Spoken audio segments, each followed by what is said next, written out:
Pennsylvania Delaware কাউন্টিতে মাত্র ৬ ঘন্টার ব্যবধানে অন্তত ৫টি গাড়ি চুরির ঘটনা ঘটেছে। সোমবার দিনগত রাত থেকে মঙ্গলবার সকালের মধ্যে নেদার প্রভিডেন্সে এসব গাড়ি চুরি হয়।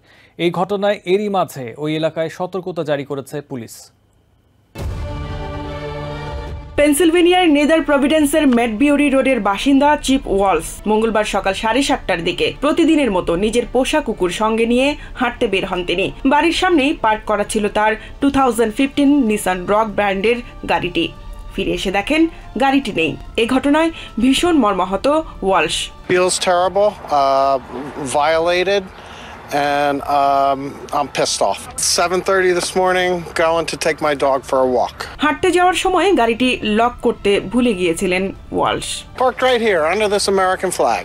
They had some brass balls doing this. I made a mistake, didn't lock it, and it's gone. Police জানায় সোমবার দিনগত রাত 3টা থেকে সকাল 9:30 পর্যন্ত নেদার প্রভিডেন্সের Somerset Place, Governors Drive, Liberty, Green Valley, Madbury Roads, Woodbridge ও রিডস লেন থেকে অন্তত 11টি গাড়ি চুরি কিংবা চুরি চেষ্টার অভিযোগ মিলেছে। গভর্নর্স ড্রাইভের মাইক কালাসোনাসেরও গাড়িটি চুরি হয়েছে। তার ধারণা একসঙ্গে এতগুলো গাড়ি চুরির সঙ্গে কোনো সংঘবদ্ধ চক্র জড়িত থাকতে পারে। 50 বছর ধরে এই এলাকায় বসবাস করছেন হ্যাঙ্ক কলস্কি। একাধারে এত গাড়ি চুরির ঘটনায় বিস্মিত তিনি। এসব ঠেকাতে কার্যকর পদক্ষেপ নেওয়ার আহ্বান তার। I always lock my car no matter where I go and stuff like that. It's just the sign of the times. You got to watch yourself.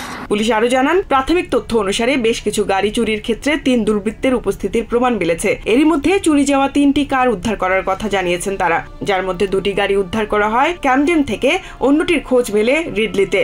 বাদবাকি গাড়ি উদ্ধার ও সন্দেহভাজনদের ধরতে অভিযান চলছে। খাদিজাতুল কুবরা, TVN 24 news desk. New York থেকে সম্প্রচারিত TVN 24 television বিশ্বজুড়ে বাঙালির কণ্ঠস্বর।